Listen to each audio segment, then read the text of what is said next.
Good afternoon. We're going to get started.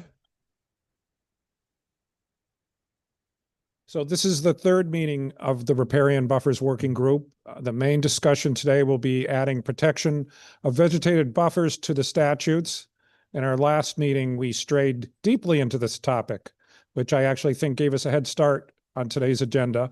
I'm looking forward to hearing from our three speakers and the discussion that follows. I want to apologize for scheduling a meeting the day after election. That was a mistake and everybody's tired. A lot of people are online today, but they're here. So we'll do the best we can with our tired brains and are glad to have three very well-versed speakers in this topic. We do have, you should have gotten an email from our clerk about the inland wetland, the current regulation statutes and the current planning and zoning statutes that deal with rivers. Everybody got that? And then this morning I got from the Southwest Conservation District the scientific basis for riparian protection. And I asked the clerk to send that out, but he may not have gotten the message. So we're trying to get a hold of, we're working on it. So you'll get that during the meeting. A couple of documents from the Southwest Conservation District. So who is our first speaker is? Our first speaker is Janet Brooks, who is an attorney who has spent a lot of time on these issues in court. So go ahead, Janet.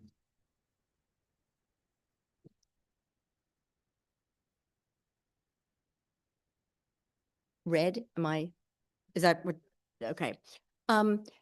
So Representative Mashinsky asked me, let's see, first, for summary, I guess, of pertinent case law, a statute and pertinent case law that would assist in going forward with a riparian corridor. And then came back and focused that saying, compare and contrast planning and zoning versus wetlands agency. So I'm really going to try and do very little on the case law, just the case law that presents an obstacle. And I have a proposed workaround, but it's just whatever, a proposal. And I didn't have a lot of time to contact other members of the land use bar, but I did get two viewpoints. And what is amazing is that we all agree on which municipal agency it should go to. And that's somebody who is a developer's attorney, somebody who's a municipal and developer's attorney, and somebody like me who does a mishmash and a lot of governmental aspects. So so what about this statute? This is a permitting statute. So it's not one that sets standards that you're violating in general if you have too much impervious cover. It's if you want to do a certain activity that triggers the permit requirement, you come before it. So if you don't do any of those activities, you never come before the wetlands agency. And it's not a preservation statute like the tidal wetlands. And if we wanted to compare and contrast, tidal wetlands has a much more focused legislative finding that says it is declared to be the public policy of this state to preserve the wetlands, they mean tidal wetlands there, and to prevent the despoliation and destruction thereof. And there are no exemptions to the tidal wetlands statute. So that's compare and contrast. Wetlands is, it's a balancing, it's an extremely long legislative finding. And when you finally get to the, it is therefore portion of it, it is therefore the purpose of the act to protect the citizens of the state, skip a few things, by providing an orderly process to balance the need for economic growth of the state and the use of its land. Okay. The definition of what triggers the permit is the word regulated, a regulated activity. And I'm not going to do this for much of this, but just this part, any operation within or use of a wetland or watercourse involving removal or deposition of material or any obstruction, construction, alteration, or pollution. So you know that two of those aren't necessarily negative, alteration or construction. And two, I guess you'd say, obstruction and pollution are negative. And very early on, well, 10 years out of 50 seems pretty early on, there was a foundational decision that said regulated activities can occur by the Supreme Court outside of wetlands. So somebody didn't want to apply for a septic system permit in an area outside of wetland soils and insisted it was exempt, didn't need a permit. And the Supreme Court cited a University of Connecticut law professor, Terry Tondro, in his published book, and it just gets cited all the time. It's, quote, obviously, one can cause pollution or many of the other regulated activities of a wetlands by actions on parcels adjacent to and perhaps even remote from designated wetlands areas. So that set it, the scope wide at a pretty early stage, and it's not retreated from that. Yes, we have pollution control matters must be supported by expert opinion. That's also very early on. So it's not a matter of lay volunteers, members' opinion. They've got to base it on expertise of those who possess that knowledge. And very early on also, we found that the Supreme Court ruled no unconstitutional taking just by a mere reduction in property value. It has to be no reasonable use of the property, not reduction in value. Lots of other cases that really we don't need to focus on. But by 2004, we have a real, I think, paradigm shift. And that was in, it's the only case name I'm going to use, Riverbend Associates, 2004. And it was in the context of an affordable housing application before wetlands. And the Affordable Housing Appeal Statute does not apply to a wetlands agency. It applies to the planning and zoning agency. But it wasn't clear whether the pretty harsh treatment by the Connecticut Supreme Court reflected the fact that at the same time, it was reversing a denial of the zoning appeal. And in it, and which is what I think is potentially the obstacle to the riparian corridor coming into, well, right now, coming in for regulation by agencies on a case-by-case basis, is the decision that says things like this. The sine qua non, so the prerequisite of a review of an inland wetlands application is a determination whether the proposed activity will cause an adverse impact to a wetland or watercourse. Later in the same finding, it goes to actual adverse impact, meaning at that property. And there was a dissenting opinion, and we don't have the melodrama in our Supreme Court decisions that we have on our federal Supreme Court. It's not very often that we have dissents, and the dissenting opinion by Justice Borden, who at one point then served as the interim Chief Justice, he concluded that the majority opinion shifted the burden of proof away from the applicant to the agency to prove the adverse impact, and said this was contrary to prior rulings. But the Supreme Court has held firm. We watched for a while. We didn't know if it was going to continue, but it has been consistently applied. So you need the findings of actual adverse impact. Further cases, there was no opinion that any specific harm would occur. And in retrospect, some of the court's ruling there is hardly earth-shattering. It said you couldn't rely on speculative opinions. So you couldn't rely on, it has the potential of increase of harm, which gets very wishy-washy. You can't figure out there's any scientific certainty behind that. So that part of the decision feels less problematic. But I do think that's the case, 20 years old and valid. What's holding agencies back from placing conditions of vegetating even small distances along their water courses for fear of not being able to prove actual adverse impact. So now I want to go to what Representative Mashinsky asked me to focus on, is zoning versus wetlands. Why would we consider one over the other? And I would look at it as a lawyer from, how is the court going to treat the legislative language? So if you put a riparian corridor, or whatever it's going to be called, into an environmental statute, it's going to construe it liberally to effectuate its purpose. That's all environmental statutes are deemed remedial, and remedial statutes are construed liberally to accomplish their purpose. That's a standard quote, and it's been in the wetlands for over 20 years, but it's even 1994, even earlier in a wetlands. These are all Connecticut Supreme Court cases. And what happens if you put it into zoning?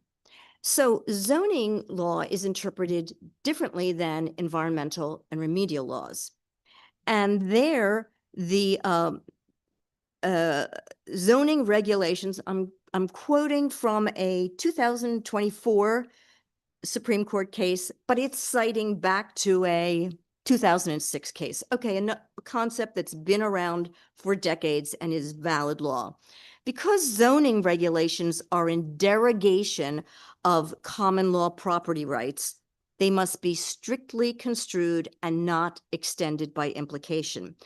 And they go on to explain, these are all quotes, when more than one interpretation of language is permissible, restrictions on the use of land are not to be extended by implication, and doubtful language will be construed against the regulation rather than in favor of the restriction. And who determines whether a statute is ambiguous? So you might think you have an opinion about that, but the courts say that's their decision to make. That's plenary. That's their legal decision to make if something is ambiguous, and if it is, it's their jurisdiction to resolve it. So I see issues of putting it into zoning that just mean it's going to have a more narrow niche, and the courts will ultimately review it more restrictively, just to be to take that into consideration. So I didn't have much time after Representative Mashinsky narrowed my focus, but I decided to give a few attorneys a call so I could have somebody's opinion other than my own. And somebody who's a developer's attorney said, "You mean I'd have to go before two agencies and deal with vegetation?" Because of course, altering a vegetation is within the wetlands agency's jurisdiction. And he has, for those listening, very kind words to say about wetlands agencies, and I won't say what he thought of zoning commissions, but he said the wetlands agencies realize and are accustomed to getting expert reports and are accustomed, regardless of their level of training, to asking questions about them and trying to understand them, and, as he said, respect the regulation. And he said, generally, wetlands agencies have an environmentally trained staff person, and to which I must say he must not do a lot of work in the northeast of Connecticut, where there are a lot of sharing of staff, not a lot of full-time staff folks. But his closing comments were, do the land use bar a big favor, Janet, wetlands only, and just have one agency that you have to report to on vegetation. So then I went to an attorney who represents both big developments and municipalities. And his take was, oh, you're going to put it in the zoning law? Will it be a reason to deny affordable housing? Will it be subordinate to the need for affordable housing? Will it be superior to? Or will it be in the it depends category? And that means it will spur a lot of litigation to know what is a riparian corridor relative to affordable housing. This will all have to be litigated. He had two different takes. One was a smile of basically make my day, fine, we'll have something to litigate for a decade. And the other was, if you want something to stick, don't make it subject to 8-30G and all the decision-making about whether how it fits in with 8-30G, put it in before an agency that isn't subject to 8-30G, i.e. the wetlands agencies. I myself think the most compelling, among a compelling reason to have it in wetlands is not having overlapping jurisdiction, that you have to both satisfy, if you had to both satisfy the zoning commission on a riparian corridor and the wetlands agency for whatever, during construction, you're going to do this and that with the vegetation and you're not. And what if they don't mesh? Then you have to go back and forth and amend the permits so that they're consistent.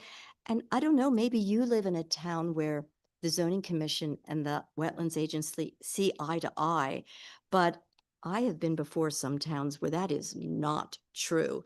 And they are both very turf oriented about who is primary on what. And it seems to me creating overlapping jurisdictions unnecessarily presents problems. So I really need to think about how to work around the problem or you don't like the word problem, the obstacle in Riverbend that having actual adverse impact in order to regulate. And I worked on two sentences that one is a one size fits all. And I know nobody wants that, but it was easier for me to start with a one size fits all and then break it out larger to make it whatever. So I care about things like that this will pass muster with the Supreme Court, that is creating a legislative finding that gets us around that says the legislature acknowledges and there's a determination, blah, blah, blah. So I'm doing a structural thing. I am not wed to any of these words or concepts. There are people around here who do policy and are ecologists. I'm not wed to any of this. It's the structure, the concept. So here's a one size fits all, two sentences. One of them's long. Because of the known ecological benefits to the riparian area from natural vegetative cover, agencies are authorized to impose a condition in a permit or in an enforcement order requiring such natural vegetative cover within blank feet of the bank of a perennial watercourse, comma, even in the absence of actual adverse impact on the watercourse to be protected. Second sentence, riparian areas of greater size may be imposed on a case-by-case basis or adopted by municipal regulation where there's ecological support in the administrative record. So this was all to overcome or to not overcome it, accommodate it, saying because there's known ecological benefits. And I know, Representative Dubisky, you're waiting for that scientific body of knowledge to be presented. Maybe it was already shared, or I don't know, but I recognized you had brought that up before. this would allow some, you fill in the blank, 5 feet, 10 feet, 15 feet, 20, whatever is the legislative agenda. Or if you want it nuanced, it's the same concept, and perhaps don't like the word even in the absence. So I just turned it around and started in the absence of actual adverse impact on the perennial watercourse to be protected because of the known ecological benefits to the riparian area from natural vegetative cover, agencies or districts are authorized to impose a condition in a permit or in an enforcement order requiring such natural vegetative cover according to the following schedule. Because some of you wanted to have, within blank feet of the, and while I just kept repeating of the bank of a perennial watercourse, just whatever your categories are, within 5 feet of this, within whatever you want to say of that. And continuing with riparian areas of greater size may be imposed on a case-by-case basis or adopted by municipal regulation where there's ecological support in the administrative record. So it's essentially making a finding, a legislative finding that would preclude the need to have expert opinion each time for whatever width the legislature determines to be the appropriate one, or whichever widths, if you're having a series of categories. So that was my thinking, to try and accommodate for it to be upheld after the Riverbend case.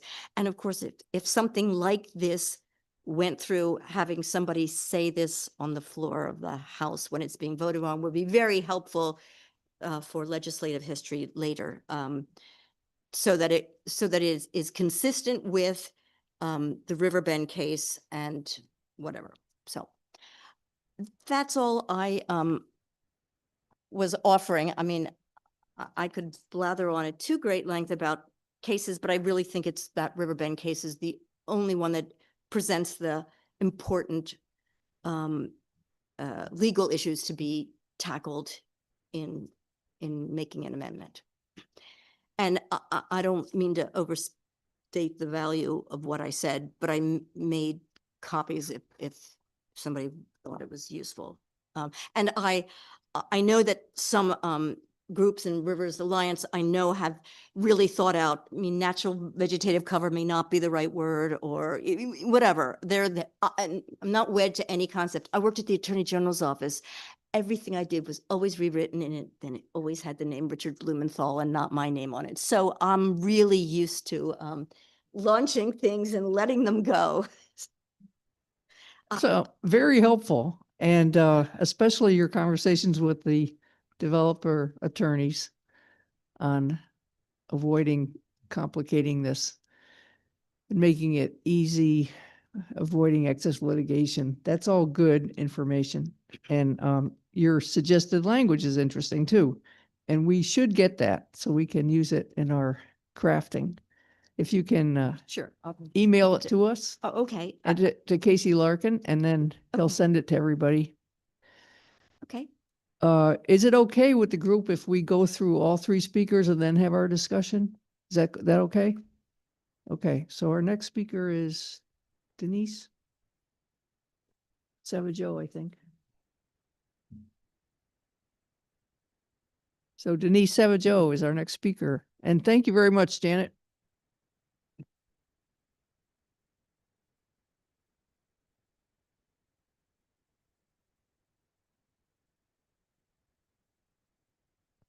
There we go. Good afternoon and thank you. I wasn't sure how we were going to do this today. So again, I'm Denise Savageau. I'm the chair of the Connecticut Council on Soil and Water Conservation. And I'm also the president of the Connecticut Association of Conservation Districts. Have been involved with the wetland regulations and zoning regulations, erosion and sediment control ordinances since 1985. So have a long history working with municipalities, first all the municipalities in Hartford County. Then I actually worked for 20 years for the town of Greenwich as the conservation director and provided technical assistance both to the Inland Wetland Agency and the Planning and Zoning Commission. I currently serve on the zoning commission for the town of Old Lyme. So I'm still actively involved in that land use and the work that we do. A couple of things. So Janet's making my job really easy in terms of, because I do support what she has said in terms of we really should be looking at the Inland Wetlands Act, not the Zoning Act, in terms of where we should go to put riparian buffers. I think it's the natural, this is the law that protects our water courses. And that's the idea of riparian buffers, is to protect the integrity of our water courses, our watersheds, our water supplies. And a couple of things. She stated all the legal, which is huge. But from a practical perspective, yes, most of the wetland agencies that have staff or have contract staff, however it is, they're the ones who have the expertise. That's one of the reasons, for example, in the town of Greenwich, which is a town that affords to have a land use staff, they relied on the Conservation Commission and the Wetlands Commission to provide them with that technical expertise. The planners they had on staff were not the people who were going to be looking at riparian buffers and the integrity of that. So you have that expertise, as well as the people who just get appointed to one commission or another. People who are interested in the wetlands and tend to serve on that, and then just learning the law, the information, that the training that they take, and just learning as part of the job. They're looking at very different things, for example, than we look at when I serve on the zoning commission. You're looking at, a host of different things. The other piece of this that's just more practical is that the wetland agency is, again, regulatory, so that you're regulating activity, but you're not just saying it's absolute, which really happens in zoning. In zoning, it's like, do they meet our standards? So for example, you have, looking at zoning, you have a side yard setback. And it's like, you either meet it or you don't when you come in for a housing, right? And not that you can't apply for a variance, but then that goes you to another land use job. And it would be the same thing from a zoning commission. And I should say, if you try to put the buffers into zoning, because one of the things that happens is it's not then just a regulated activity. It's we would have to say, like, this is what the standard is. And then that's going to be implemented for the most part, not by the zoning commission, but by a building official or the zoning enforcement officer who's going to look at that. Because once, we look at planning and zoning, once something is in a subdivision and you have a subdivided lot, as long as they meet all the zoning criteria, people don't come before the zoning commission. Not every application for a house comes before the zoning commission. There's the subdivision, and then if you have the house that meets all of those conditions. So what would the condition be? For example, for riparian buffers, we would have to say what the condition would be so that the zoning enforcement officer or the building official would have to implement that. And I think that becomes problematic, because there are times when the agency, and this is, I think, one of the reasons you probably heard the complimentary from the inland wetlands, is they understand that it's a regulated activity, but they have to look at each site individually, and that's what they do. And I'll just give you an example. If you have a water course alongside a road, but you have an acre or 2 acre property, how do you get to that property? You have to cross the wetlands. The wetland agency knows that it has to, not say this is a no build area because you couldn't get to your house, that you would have to, build a driveway, put in a culvert or, some type of a box culvert or whatever to get to the property. So they're used to understanding that there are things that happen in or near the wetlands, water courses, and they're used to dealing with that and those unique aspects of that. I think they also understand that, the role that has to be played for wetlands. So I think it's really important. So let's get to that. What are they going to be looking at? What are the parameters? So one of the things I wanted to talk about, because there's been some questions about this, and I think that there's a lot of expertise out there. There's a lot of information written, but primarily when we're talking about wetlands and when we're talking about,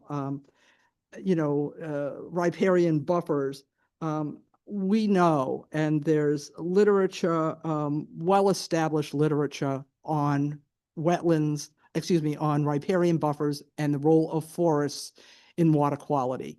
There's just, it's just majorly documented. And particularly since in the Northeast, in New England, in Connecticut, forest is a natural vegetative cover in our landscape. And because of that, they know that the role of forest in the hydrologic health and the hydrologic landscape, and that's what we're really talking about here. So particularly from a riparian area, which gets closer, we're looking at a vegetative cover that does things, that protects both the physical, the chemical, the thermal, and the hydrologic functions of the wetland. So those 4 functions, those ecologic functions. So when we're talking about the physical, it's like it traps sediments, right? So it's trapping the sediments. It's also trapping other pollutants, whether it be, any kind of debris, trash or whatever. These areas trap pollutants, primarily, with a sedimentation focus. They hold the soil in place. So they don't just trap it when it's moving across the landscape, but they hold it in place so that you don't have erosion, you don't have eroded banks, you have a more stable system. And we know that that's really important for the health of the system. They provide shade. So they provide shade for the stream. So they protect the thermal.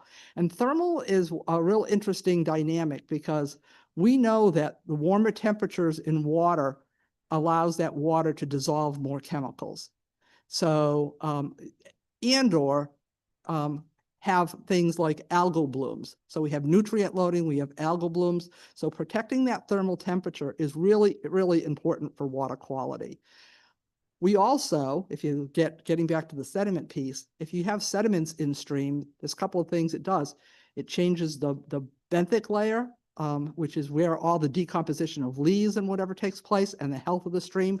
That's the energy of the stream. We think about energy of the stream primarily from the kinetic, how fast is the stream flowing, but there's a biological energy of the stream, and that is all from leaf composition, and that's being provided by the riparian area as well. But when we do that, and all of a sudden we cover up that benthic layer with sediment, we have a problem. The other thing it does is when you have a lot of sedimentation of the stream, you're actually reducing the depth of the water, which allows it to heat up faster and allows it to then again have problems with algal blooms and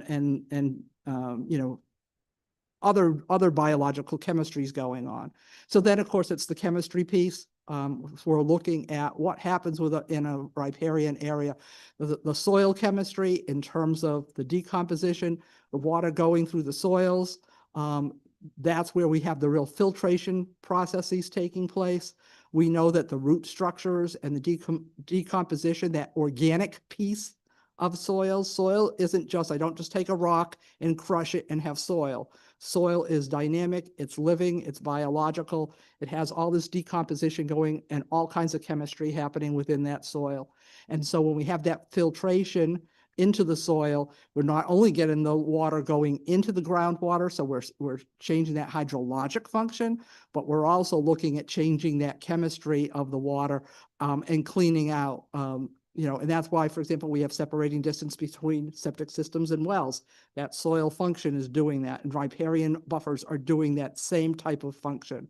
And again, the hydrologic, so we talk about that, they allow for that infiltration into the water, so they're allowing for water to go into the subsurface waters as well as into groundwater, which helps with the hydrology. The other hydrologic function here we're talking about is just the idea of rain hitting tree canopy rather than, hitting bare soil is a major hydrologic change because that interrupts the speed and action.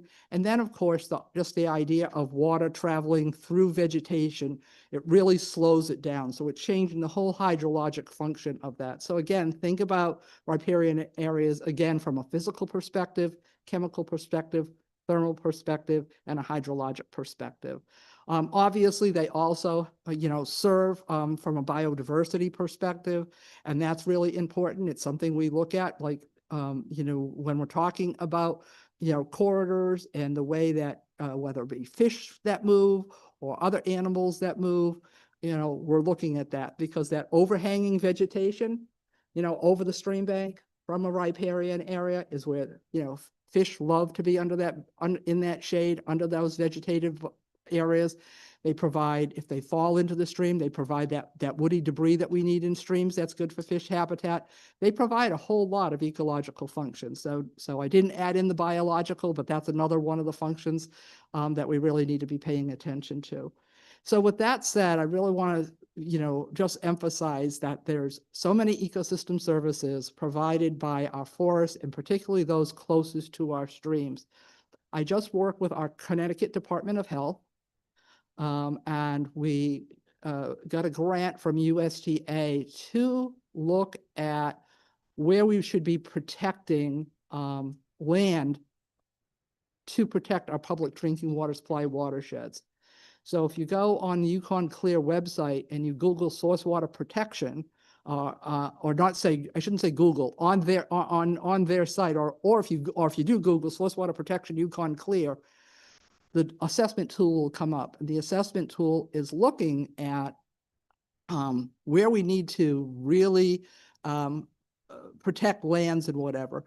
And all the parameters that went into that tool that we just developed for the Department of Public Health and Public Drinking Water Supplies was looking at how close is the land that we're going to protect to the stream.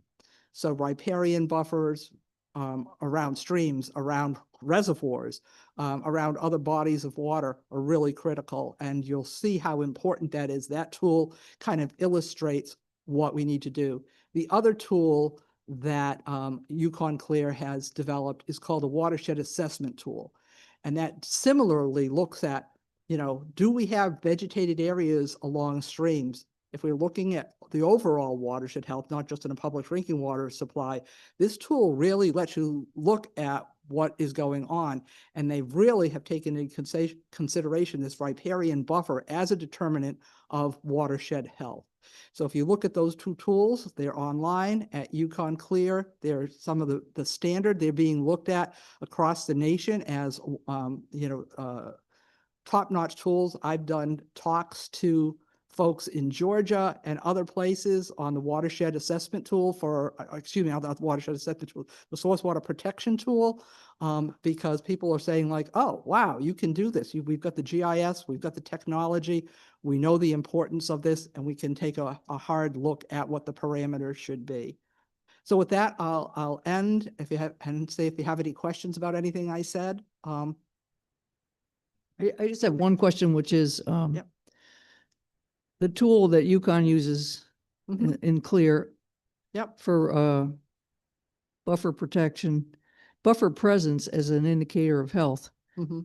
Do they have specific recommendations for width under different for what that portion of the stream is used for? Are there differences in width of buffer?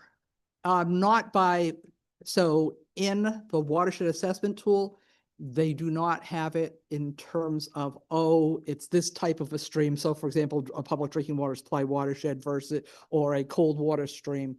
So they haven't gotten into that per se in that particular tool.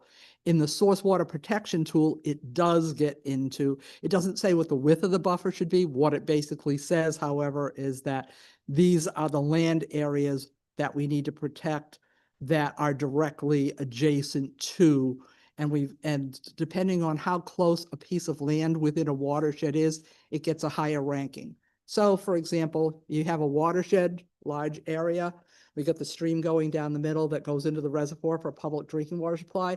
I may have a piece of open space over here, and it would be ranked, let's say, because it's forested and whatever, it's in the water, in the public drinking water supply watershed, but it's not directly on a stream.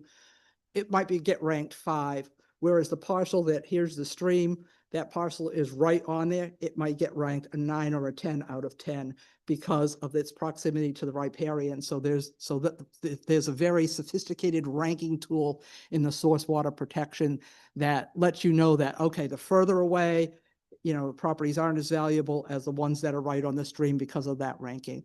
And we've also ranked the ability of soils to do the work that they need to do.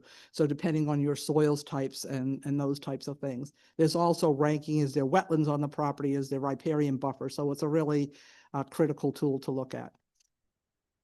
That's on the deep site or the DPH? So that's also on the Clear site. Clear did the Okay. work with us, and so that is host. So both of those tools, and I can send you the links to those so that you'll have them, and can share them with everyone.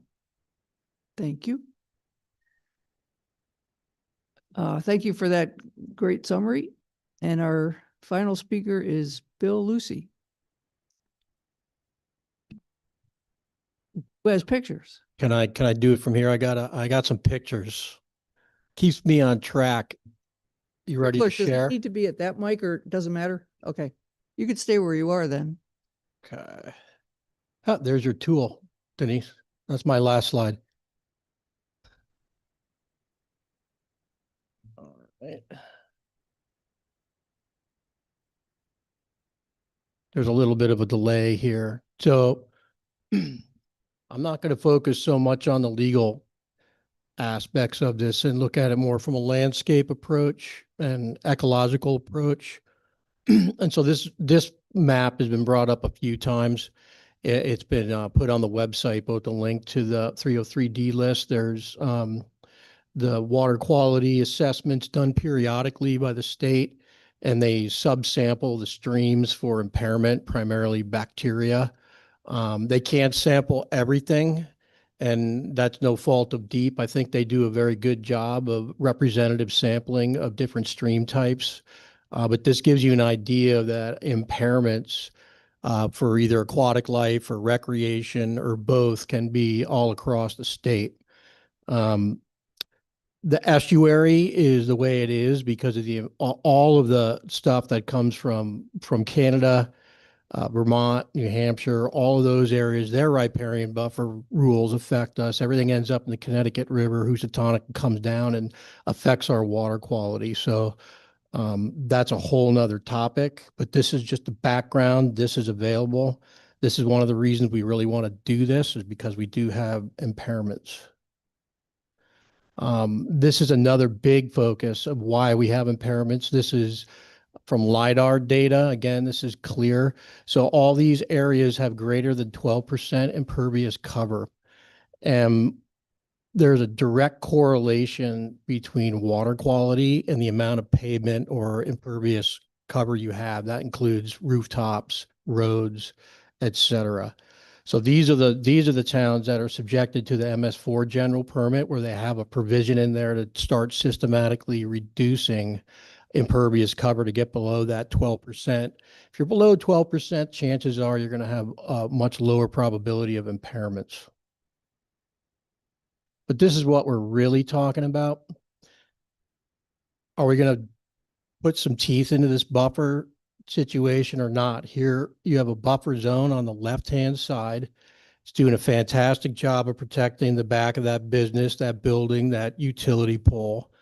There was no buffer on the right-hand side. It's not a bend in the river. It's a straight shot.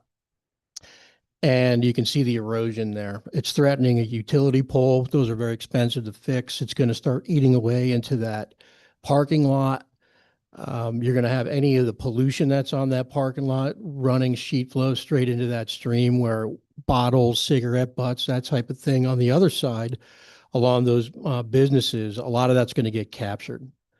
So this is really what we're looking at for a future. Which side of that stream do we want to see for the state of Connecticut? And I throw in some more of the pollution sources. We could go on for hours about all of this, but this is an interesting map that came out fairly recently. And this was done with Jamie Vaudry and Professor Johnson, and they were looking at the fertilizer habits of folks. And then fertilizers are one of those nutrients that can get leached out of your soil if it's not applied correctly, and where riparian buffers can mitigate some of that fact. And so Mary asked me to put a little bit of science into it. I'm not going to bury you with graphs, but these are some very basic concepts for buffer width. So we go on to describe how wide we want to make these and where. So on the left-hand graph, from 0 to 25 feet, I'm assuming not 0, you can get close up to 60% of nitrogen reduction. So those are some of those small, brushy riparian areas. You get a pretty good bang for your buck with a small one. It's not comprehensive, but we're not going to try and, fix everything to perfection here. And the streams do actually need nitrogen, so you don't want to clean it all up. When you get into that 26 to 50 foot range, your effectiveness goes up beyond 70%.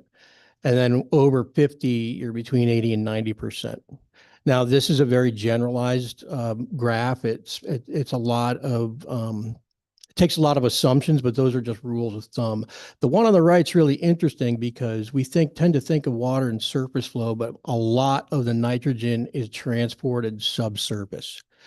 And so when you have a septic tank, when it's leaching out nitrogen, that's not showing up in surface water till it comes out in a stream or on the shoreline of Long Island Sound. And there's a lot of studies on that, especially on the Long Island side, which is a huge groundwater single source aquifer. That's still there's still nitrogen from the colonial era in the center of the center of the island, making it to Long Island Sound, causing algae blooms.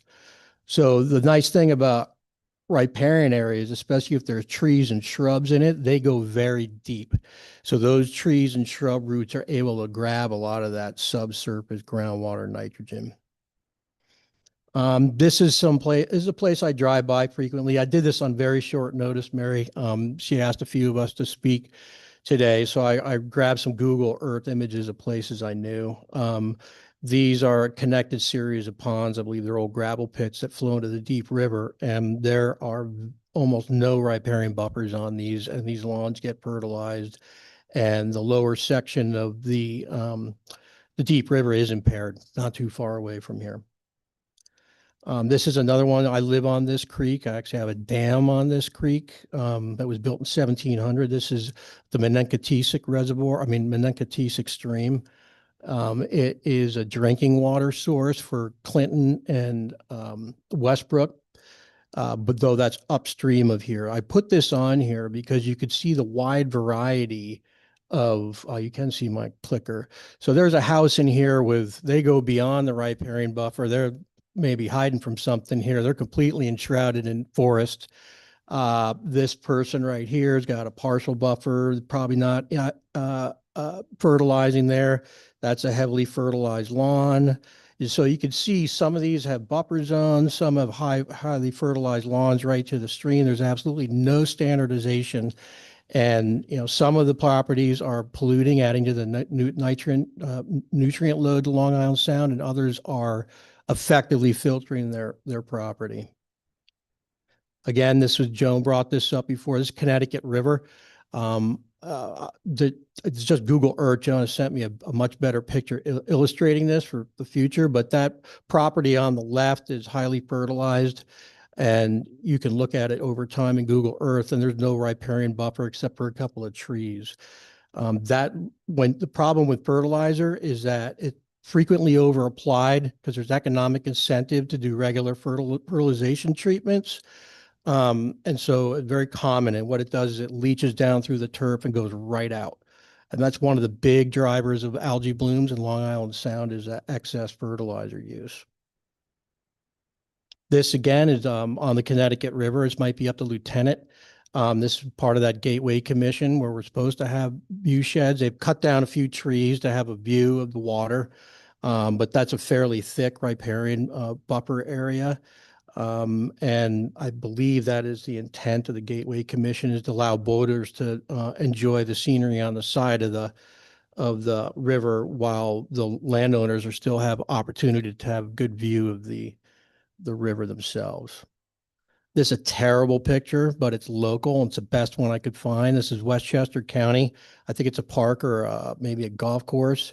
This is simply a no-mow strip. It's probably about 10, 12, 15 feet. They just quit mowing. Now, this to address the thermal issue. It does not address that because there's no trees overshading it, but maybe it's in a fairway. So this section would not, you maybe don't want trees there because of that use, but it is far better to grab whatever fertilizer is being put on that lawn, to grab that in this rough. It's creating pollinator habitat. It's creating roughness and bugs to fall into the stream to supply fisheries.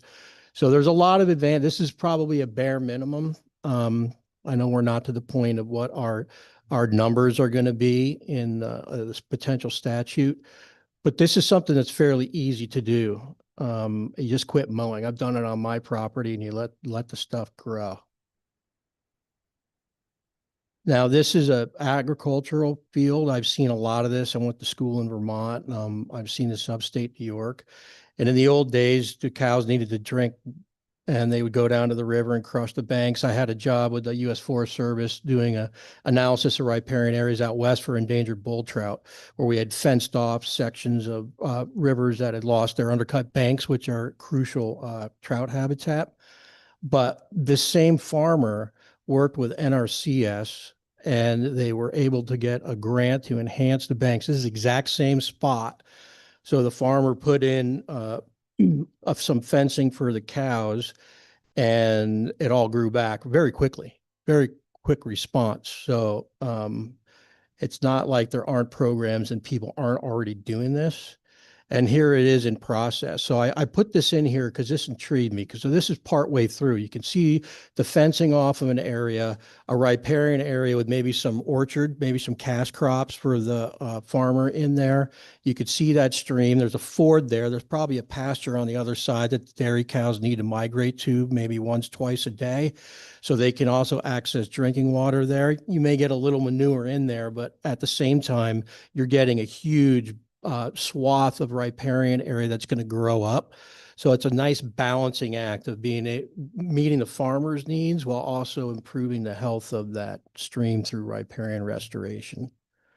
And I'm closing up here. This is just another fuzzy picture that I got. There's a fisherman in there. So there's a pasture on one side, and you can see a thinner riparian buffer along there. And then it branches out into a more forested area, and they're fishing for fish in the shade, which is imperative in the summer. The thermal pollution that we heard about is real. We've lost over 75% of our brook trout in the state of Connecticut, something I took for granted when I was a kid. We used to catch them all the time. Now they've been restricted because our streams are heating up so much due to several factors, including losing that overhead thermal shade. As a fisheries biologist, when you do habitat classification, one of the measurements is to stand in the center of the stream and look straight up and do percent cover at noon. And that's a quality measurement of that stream for fish habitat. So I'm going to end on this one.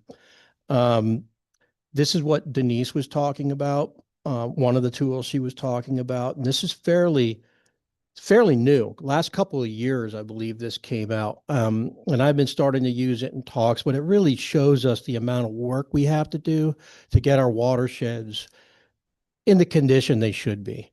And it's fairly realistic, because if you look at the brown, it's noted as mitigation. So if you have, let's say, a center of a city, you're going to mitigate it, like Stamford. So they had flooding in Stamford. They had 4 major floods. Huge damage to the streets and businesses. They pushed everybody out of that riparian zone, restored it right there in the middle of Stamford. And in 2021, we had a 100-year storm and a 500-year storm within 2 weeks. And none of those floodwaters left the park. There was no damage to the streets. There was no damage to the businesses. And the public has a great asset they can use right in the center of town. That's flood protection and water quality protection. So not to say that mitigation can't be done, but it's extremely expensive. That costs millions and millions of dollars. And not every town has the finances that Stamford does. So if we're going to look at a rapid change that can overhaul water quality for this state, it is doing these small adjustments to the riparian rules, where people will be able to on their own make some decisions as simple as not mowing that will create huge gains in wildlife habitat, water quality, all the things that were mentioned by Denise previous. So This, we're definitely need to, everyone should take a look at this. You can see in the blue highlight down at the bottom. It's a CCAP high resolution land cover data set for the 100-foot riparian zone. So this is based on a 100-foot standard. Not saying that's what we're going to do, but that's what the data was using in this particular model. So with that, I will close. Thank you very much. And thank you for bringing the field trip to us because we never got to go on the field trip. So that was very helpful as well. And your Yukon information is very good. So members of the panel, would you like to ask questions of our three speakers? Go ahead, Bill. Thank you. Yeah, I just would like to follow up on a point that Bill made, and it's come up a number of times in our discussions in our first two meetings, and that happens to be the effect of riparian buffers and how they're integrate well with agriculture. You know, Bill provided an example. I'll just tell you of one that we had here in Connecticut over a number of years in the 1990s on a stream up in northwest Connecticut in Salisbury, Salmon Kill. We had the opportunity to work with 3 different farmers on restoring habitat in those stream areas. And in each case, they were, as per Bill's slides, there were instances where there was overgrazing by cattle in pastures and an open stream, no forested canopy. And the cattle had free use to the entire extent of the stream through those farm properties. And in working with the farmers, and in one case, I believe there was a grant, an NRCS grant, similar to what Bill described involved. In working with the farmers, it was simply a matter of fencing off cattle access to those streams, except for in some small sections. So the cattle still had functional access to the streams. It was just precluded along most all of the length of the stream length flowing through those pasture lands. And what we observed over the course of 5, 6, or 7 years was a remarkable recovery in the biofauna in the stream, including wild trout populations. Those 3 farms at the time, one was owned by a gentleman named Albert Tilt, the other by a family named, I believe, the Belcher family. And one of the farms was on a tributary to Salmon Kill. It was owned by who I believe is still the first selectman of Salisbury, Curtis Rand. And they were, in my recollection, very successful at-home example of what Bill was describing. Frank. Thank you. I'd like to ask Attorney Brooks a question, if she would be kind enough to answer.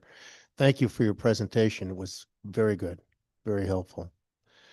So currently in the Wetlands and Watercourses Act, we don't have a fixed dimension of where you can't do A, B, or C. We trust our Inland Wetlands and Watercourses Agency to look at activity in the wetland and then in the upland review area. But we don't say that there's a no-go area.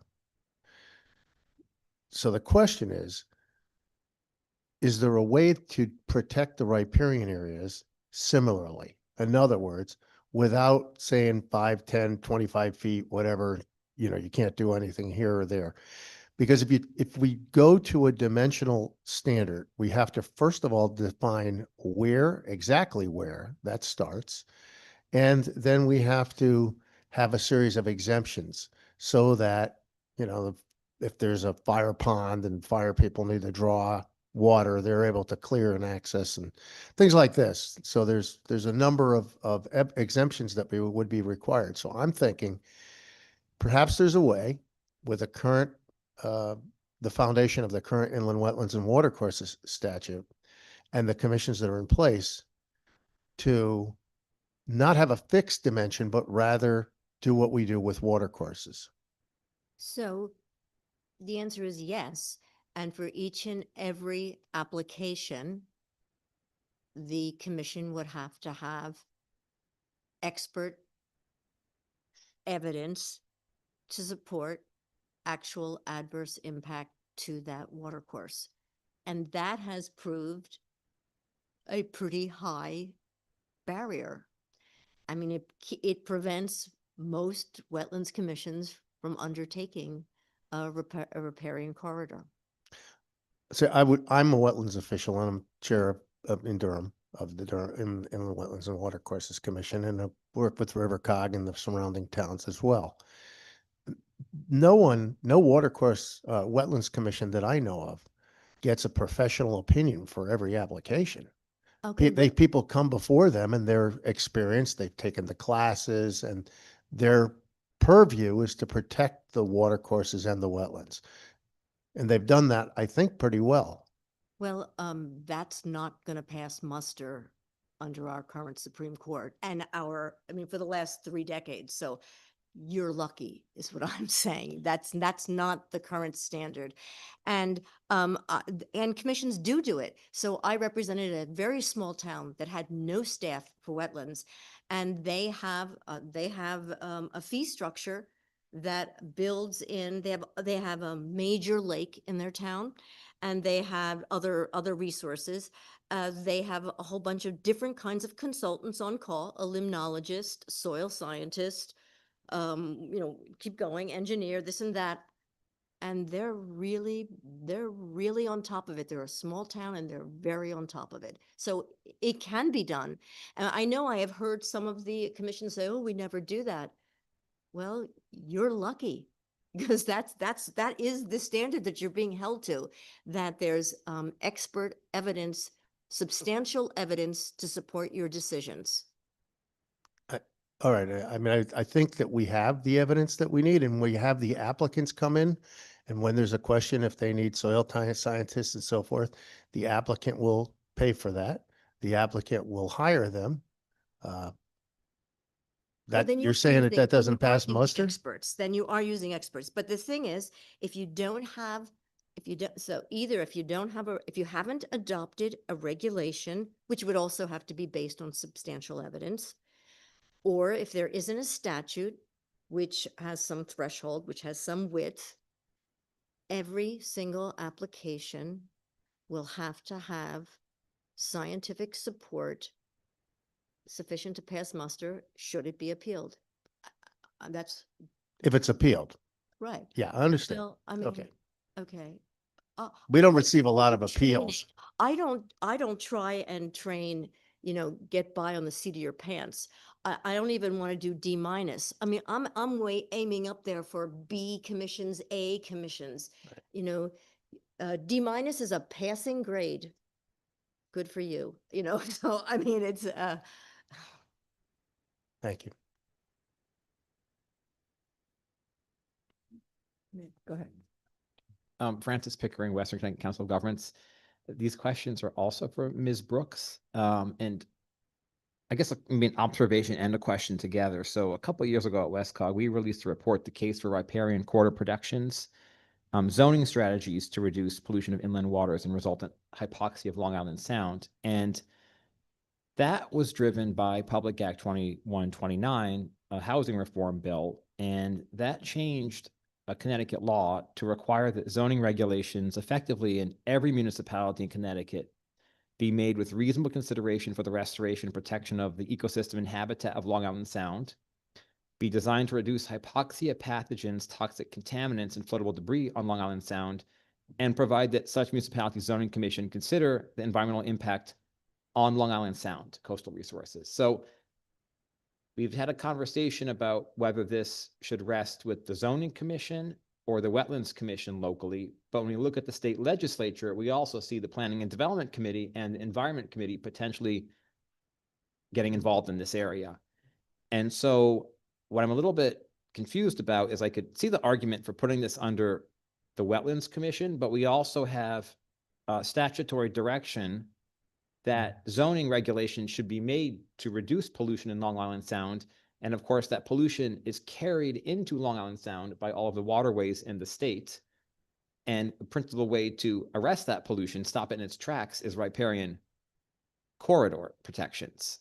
So would you revise your opinion about putting this in wetlands commissions if we also have a statutory direction to have zoning commissions address this in their regulations? So I'm not speaking against any other statutes that are on the books. I'm not I am not taking a position against other statutes.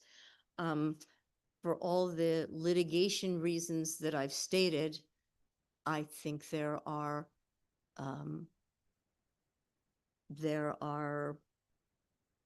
downsides to putting riparian corridors in the jurisdiction of planning and zoning commissions.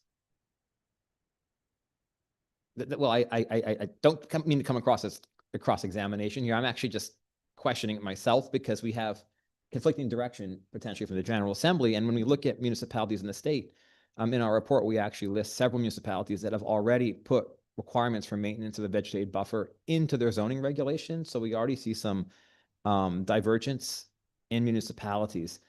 Getting back to the Wetlands Act. So my understanding is I'm not really concerned about this specific impact because, as Bill pointed out, the record's very clear on what the scientific benefits of these are. And municipalities already can regulate the cutting of trees, so why not the cutting of other vegetation?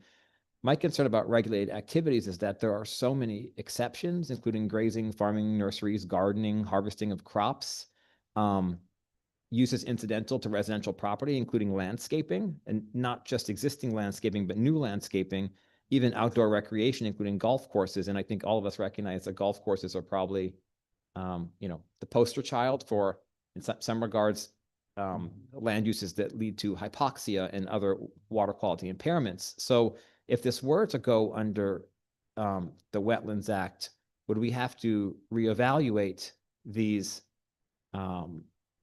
exceptions? Yes. It would be an opportunity to do that. Yeah. But right now, those exceptions would remit unless the statute is rewritten simultaneously regarding the exemptions aren't regulated activities that trigger a permit or trigger enforcement for a violation of the Wetlands Act. So they would have to be amended simultaneously, or at some point. They don't have to be simultaneous. And then my last question I just made very quickly. So in many municipalities, we have zoning enforcement officers, right, that essentially provide ongoing, continuous monitoring of compliance with zoning. And this might be my own ignorance, but my understanding of wetlands is it's largely permitted construction activities, and we may not have the same ongoing monitoring of wetlands compliance. Do we have that capacity in your experience in municipalities in Connecticut? So the proactive municipalities that I have worked with have required as part of their permits, so monitoring. So it's one of the obligations that they, in fact, most towns don't want to have to go out and do the weekly monitoring during construction process, beside the fact that they don't know when a site is necessarily active. That's a permit requirement, and it's a third party who's not, it's not being done, it's not being monitored within, by the contractor itself. It's from outside, and those work very well. I mean, those have, 24 hours after a storm, 48 hours. So those, yes, through training, that all of that can work. Yeah, if I could jump in here, Go ahead, Denise. depending on the sophistication level of the town, a lot of the ZEOs also are the inland wetlands enforcement people. They do both because they only have one staff person in the town. For towns that have more sophisticated staff or larger staff, they have separate enforcement, both for wetlands. They have a whole, so for example, the town of Greenwich has a whole wetlands compliance division. The one thing in the wetlands permits is they put conditions on, so to suggest that it's only during construction, no. It's like if you had to establish a riparian buffer or do certain things, those have to be maintained as part of the condition, similarly to if you have to do something, maintain a setback from zoning. I think that the big issue here is that I think if you're going to change it to be active, you have the expertise more with the wetlands staff and commission members to do it. That doesn't mean that we shouldn't encourage zoning to do what they need to do, because zoning is charged with flood control. Zoning is charged with public health and safety, and and looking at stormwater management, and there's a whole lot of overlap there. So I think where they complement each other, it's fine. But I think if you're going to look and say, like, if there's going to be one action statewide that really gets to riparian buffers, then you would go with the Wetlands Act, because it's the Wetlands and Water Courses Act, and that's what they're charged with. Very single focusedly, where planning and zoning is charged with a lot of things. And also, like I said, as I had said previously, once you subdivide, then it really is about staff looking at that, in terms of the building, either at the building level or the zoning enforcement officer, to look at, are you in compliance? And that's where you have to basically say, okay, we have to have a buffer a certain amount wide or whatever. And I think to Frank's point, the flexibility within the Wetland Act. So I think it would be good to possibly say, oh, we're going to look at riparian buffers of certain width, but because it's a regulated activity, you get the wetland agency can have discretion. And I think that's the beauty of putting it in the Wetland Act, is that there's some discretion, but giving them the tools to do what's right in the particular circumstance. Representative Bisky. Thank you, Madam Chair. Couple of quick things. Bill, you had some slides up where some satellite photos that showed lawns, and you said that those were fertilized. How do you know that? You can tell by the color of the lawns, and you can even go farther. And I suggest trying to do this. You can go to, say, Inner Norwalk Harbor, and you can see the blooms of sea lettuce subtidal, and you can see the lot lines, fertilized lawn, not fertilized, fertilized, and you can see the seaweed bloom just in the intertidal. So there's ArcGIS ways to do that. You can go over and use multispectral imagery. But when you're driving down the road, it's pretty apparent, for me anyway, to see which ones have been fertilized and which ones haven't. I'm talking artificial fertilizers, subdivisions, not so much farms, because there's all kinds of animal fertilization and that type of thing. The data that came from that map from Johnson and Vaudry, that was a huge survey. That was a multi-year survey looking at what types of homes, what types of income, what their fertilizer practices are. Okay, but the pictures that you showed us, Yeah. there was no way to determine that, right? Well, I would say if you have a unnaturally green lawn next to another lawn that is not as green, typically I cannot say definitively, but to me, it's pretty obvious when I drive down the road in my neighborhood. I know which ones are getting fertilized, and I know what color they are versus the other ones. Could also Just- been during a drought period and one lawn was watered and one was No, not. that's absolutely correct. But you could it's a kind of an unnatural green. Anyway, I'll concede the point to you, sir. Okay. There are to Denise, you had I appreciate your scientific explanation about how human activity and various things affect the waterways. The one thing that I haven't heard anybody talk about is that one of the purposes of waterways in this state is human enjoyment and human use. And we can't just say we're going to isolate all the waterways in the state and make sure people don't get near them and can't see them. Sure, that will protect them, but people own this land, people own these waterways, and we need to make sure that the people who who live in this state can access them and enjoy them. Obviously we want to protect them from pollution, but not every waterway in this state is at risk of being polluted simply because, as a general theory, having a buffer, an untouched buffer around a waterway is theoretically a good thing.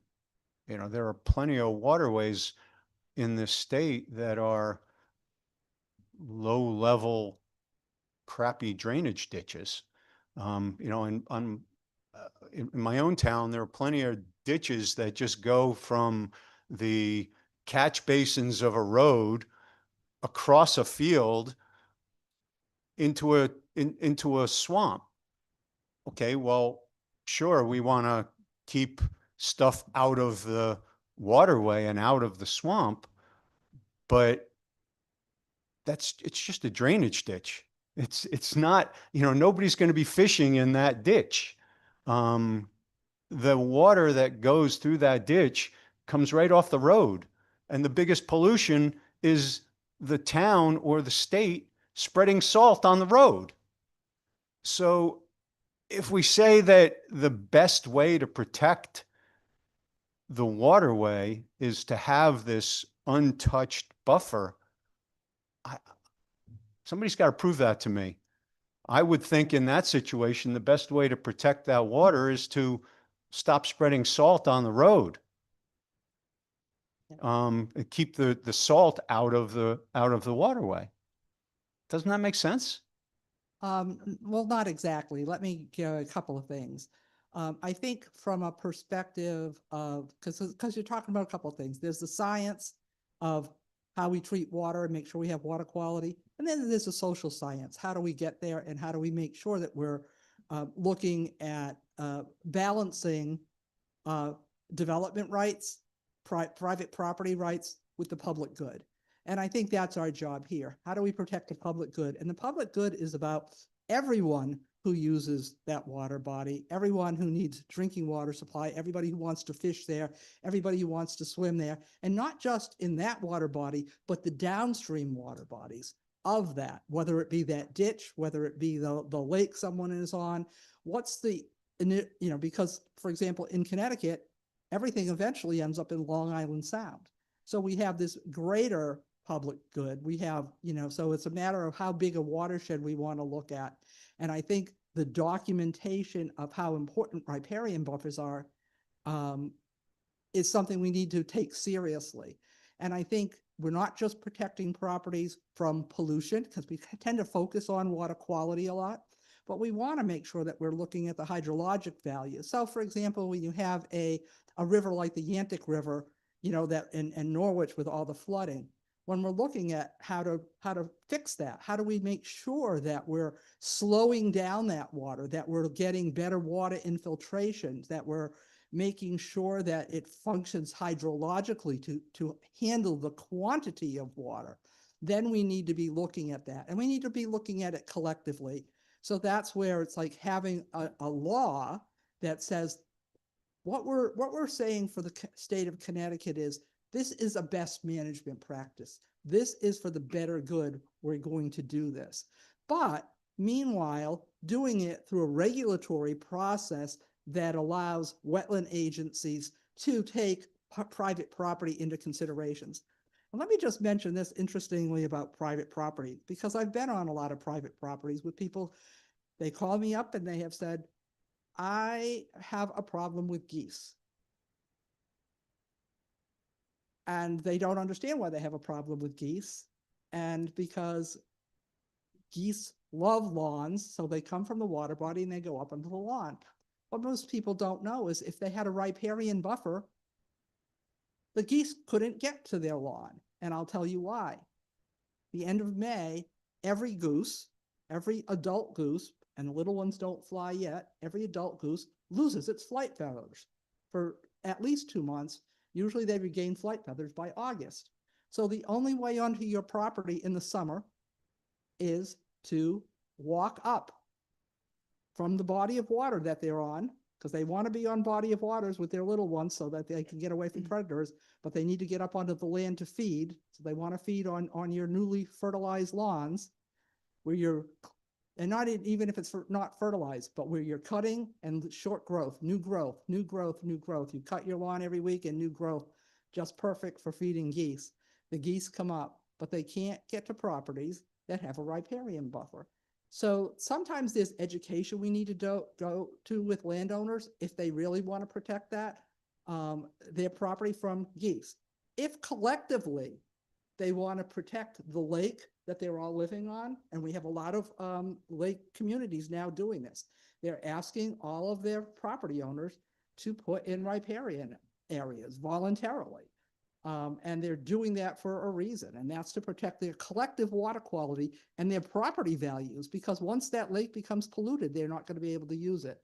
So I think when we're looking at that, I appreciate the balance of private property rights, and I think that the wetlands regulations are exactly what does it.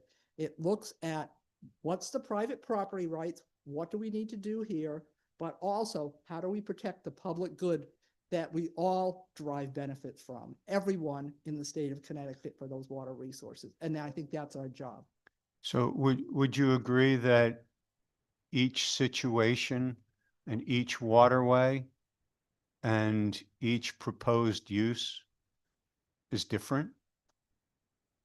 A lot of times it is. I think we can collectively look at a waterway and say, we need to, put out the riparian buffer and have that as a tool in the toolbox. And that's what I'm looking at, is getting away from that ambiguity in the Wetlands Act, so that, to Janet's point, we don't have to worry about if it does get challenged in court that the wetland agency didn't make the right decision, that they have the tools. And not only do they have the tools for the agencies that want to do the right thing, but now we're educating and making a statement statewide that this is what's good for us if we want to protect the water quality, if we want to protect the water quantity, if we want to protect our resilience from flooding, that we're going to be doing this. And, if we want to protect Long Island Sound, that we're going to be looking at how we implement a riparian buffer and what's the tools we're going to do that. Okay, but going to Attorney Brooks' comments as well, we seem to have settled already on a solution of riparian buffer. I have yet to hear anybody explain how that is the only solution. We seem to have found a solution and now we're backing into it, trying to justify it. Perhaps it's the best way, but I've not heard any science to say there's not better ways to protect Long Island Sound from pollution than prohibiting people from doing anything within a certain distance from every lake and stream in the state. If PFAS, for example, is a problem in Long Island Sound, I would propose that it's better to prevent PFAS from being used in Connecticut than establishing no-go zones around everybody's ponds and streams. So I guess my response to that would be, let's use all the tools in our toolbox. We need to educate people. We need to have voluntary programs. We should have incentive programs. But we certainly, but we have bad actors, and we have people who are not going to do what needs to be done. I think we need to have the regulatory tool. And so that's one of the tools for you to say, I don't think we're jumping to conclusions. I've been working on,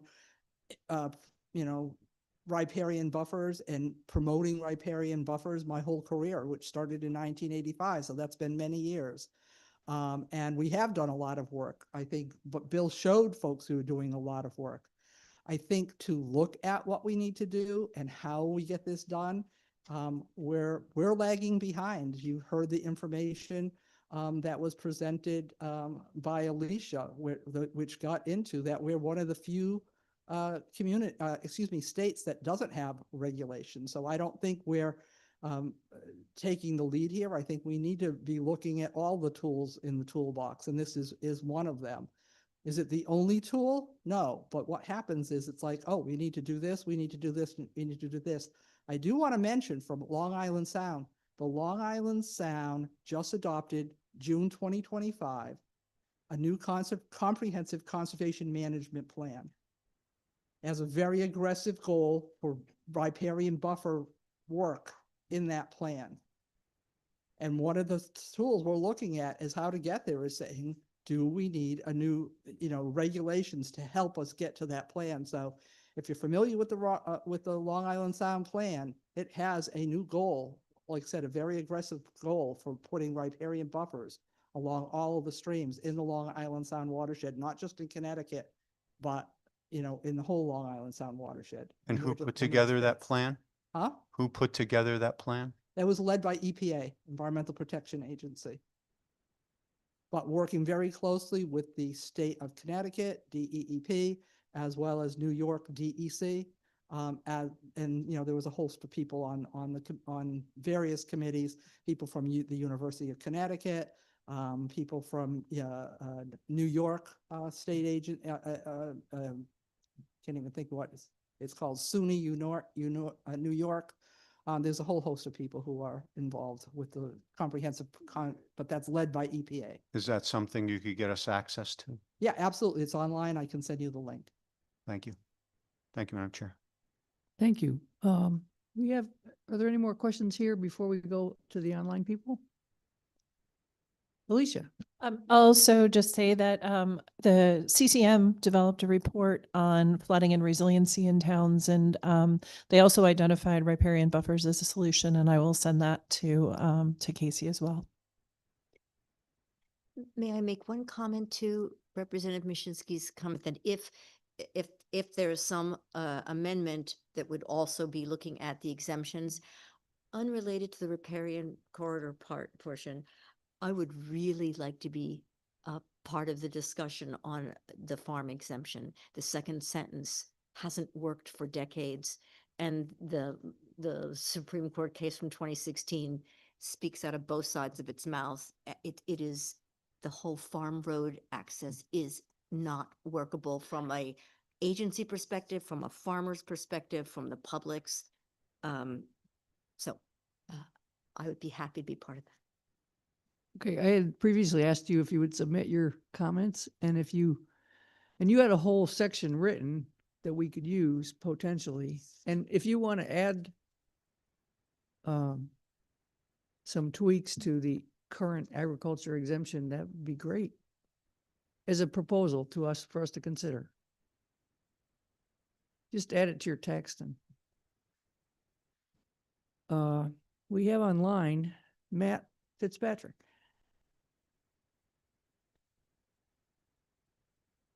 Hi, this is Matt Fitzpatrick representing the Connecticut Nursery and Landscape Association. I guess I had a question for Bill. Many of the photos that you had shown as referencing what you had called effective riparian buffers seem to be significantly shorter than that 25-foot distance. I guess my question or thought would be, for many folks who would be affected by this, who do have shorter buffers than whatever distance ends up being the decided distance if we go that route. I mean, is a 10-foot or 15-foot buffer going to be grandfathered in, or how would businesses be affected by any future legislation? That's a great question. I don't think that's been answered yet. That's why I put that graph in there showing the one particular pollutant, nitrogen, excess nitrogen, being filtered out by different riparian widths. There's tremendous amount of science on that. Whatever you're trying to remove, the slope of the land, the soil types, that type of thing. I don't think we're at the stage yet to fill in what Janet called the blank.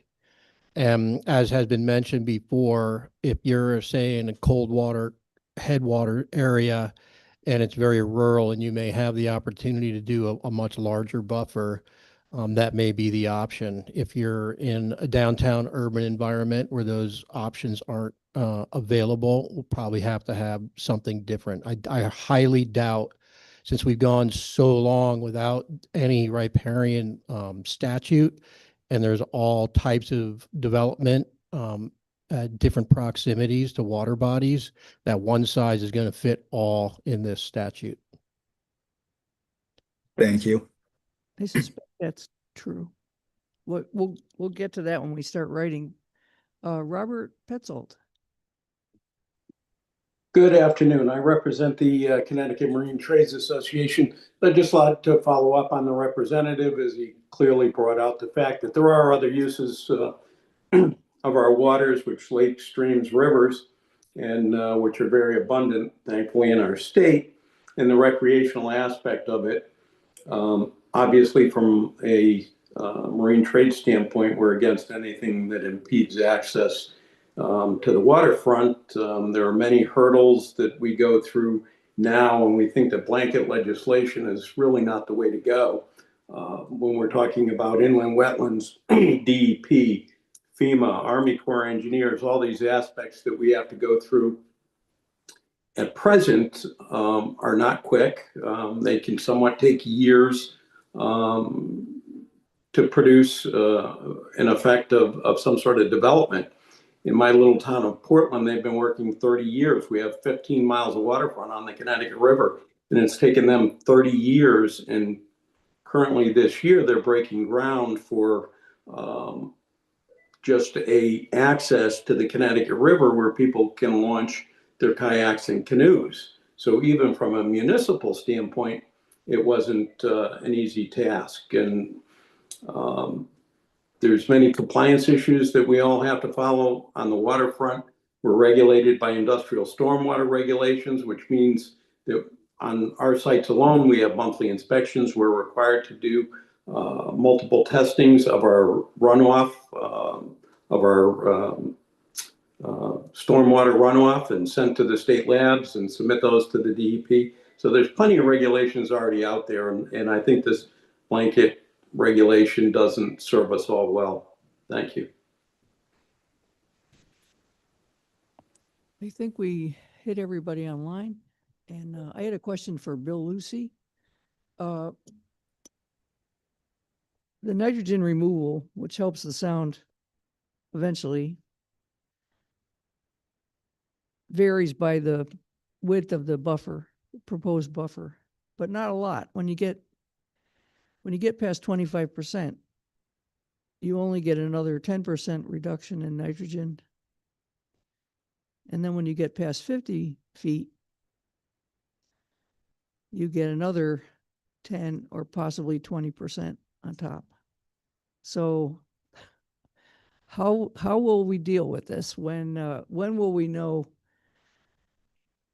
or what tools might already exist that we could use as a guide for when we would need a 25%, a 25 feet buffer, or a 26 to 50 or over 50? I mean, if you're just specifically talking about nitrogen removal, that's a separate question than all the other components of what riparian buffers can bring. And I could tell you, having helped with the rewrite of the stormwater and soil and erosion control guide for the state of Connecticut, there was a statement pertaining to roads.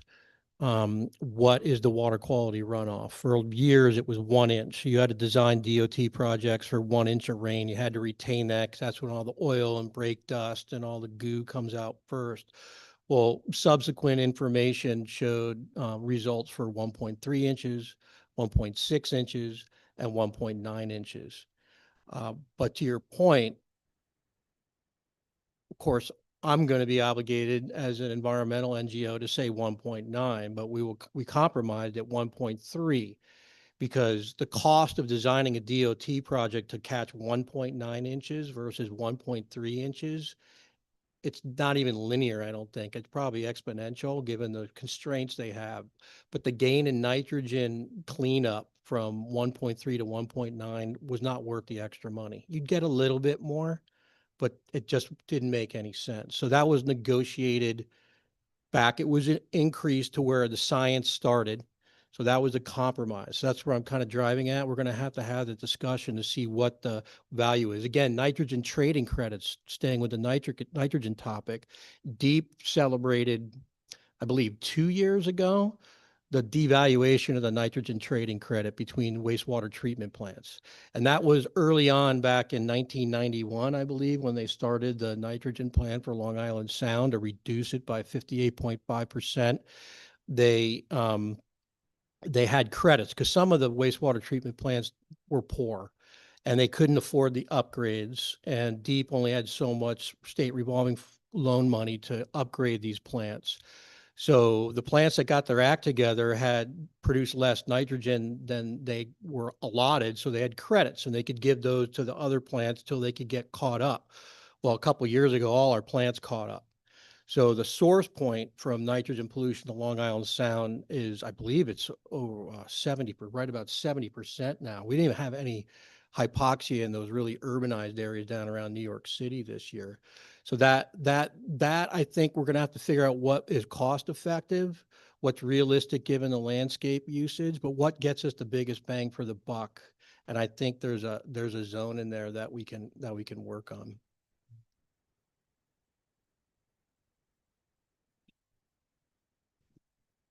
Oh, Francis. Pickering. Yeah, thank you, Madam Chair. Yeah, just following up on what Bill said, as we know, every other New England state has state level riparian buffer protections, and 41 of 50 states have that. When you look across the country, they're often variegated by a number of factors, right?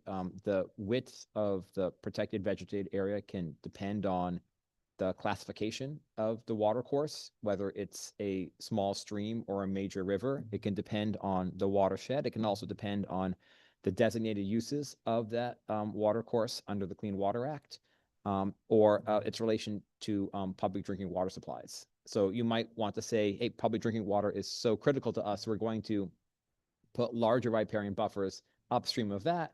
Maybe we have some water courses that have fewer designated uses under the Clean Water Act, and maybe those are, I don't want to say sacrificial, but they merit less of a riparian buffer. Interesting, my town already does that. In Wallingford, the planning and zoning staff already adjusts the protection based on whether a drinking water reservoir is downstream. So it's, as you said, it does vary based on your use. Are there any other questions for, yes, Alicia? I just wanted to say, I think it would be helpful to have Yukon Clear come to talk to us, or at least to answer some of those questions. I think they've done a lot of work on this, and I think it would be great to lean on them for the scientific input from Yukon Clear. So, Mr. Clerk, did you get that? We're gonna need to invite Yukon Clear to talk to our next meeting. Yes. Deep. Yes, thank you. Yeah, I agree. It would be really valuable to have Clear here. I also think the discussion we had earlier in the session around legal and regulatory aspects of this is really critical. As an additional item for the agenda, I'd like to suggest that we have the deep legal staff give our perspectives on those legal and regulatory issues. You've been in the trenches, so it makes sense to have your staff come in. Thank you. Can you get them here for next meeting? Sure. Okay. Working with Mr. Clerk? Will do. Okay, thank you. Anything else for today? If not, we could go home early. Can I ask a question? Oh, go ahead. I'm sorry, Mr. Co-Chair. So I see one more question. I think we have time for, if we got Mr. Petzel go first, and go ahead. Thank you. I just wanted to mention one thing. There's a lot of discussion about Long Island Sound and the health of Long Island Sound. We saw the Connecticut River. We also saw that the map of how healthy is the watershed area in the overview. I would just like to give some consideration as to, we're talking about these riparian buffers, but we should also be thinking about the effects of the tens of millions of gallons of sewage that are being discharged from Hartford to Holyoke in north of us, which end up affecting, I'm sure have an effect on that watershed map that we saw earlier, and also the effects of Long Island Sound. So I think that should play into some consideration as well.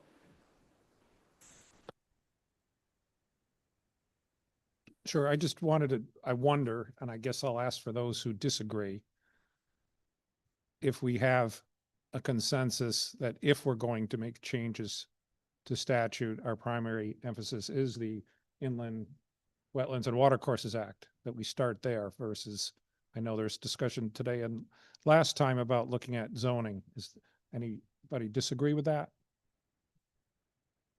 So we might have a consensus. If you want 2 more questions. Yeah, go ahead. Mr. Heft, OPM, online.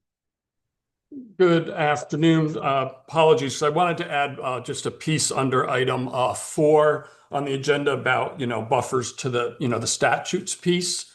And some of it was kind of brought up in discussion, but we may want to look at, as we're going through this, the idea of creating different sets of either regulations based on what those needs are of the water courses, based upon those specific locations. We've talked about, how to manage those riparian rights or areas for reducing nutrient loads like on Long Island Sound versus, drinking water quality for that. And there's a number of tools out there and everything. So just wanted to just kind of put that out there, because we have talked about, one size fits all versus not, and everything. And so there may be different categories that we might want to look at as we're going through this, process as well. So I did want to just add that into there.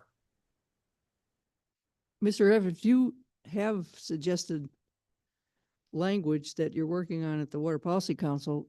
You could send it to us. Yeah, unfortunately, Water Planning Council, we don't do the legislative piece because we're 4 separate state agencies. But if we have some suggestions in that, we'll be happy to, relay those to the working group. Thank you.